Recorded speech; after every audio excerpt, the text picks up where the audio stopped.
Hello everyone, welcome back to our YouTube channel Arcade. We are informing about earthquake update today in Japan.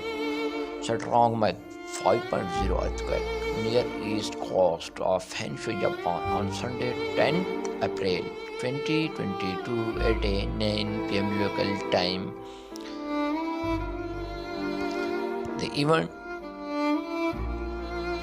was felt by UP Mediterranean Seismological Center, the first seismological agency to report it.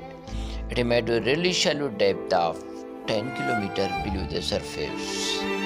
The exact magnitude, epicenter, and depth of quake might be revised within the next few hours or minutes as the seismologists review data and refine their calculation, or as the other agency issued the report. Please like, subscribe and share our YouTube channel for more updates. Thanks for watching.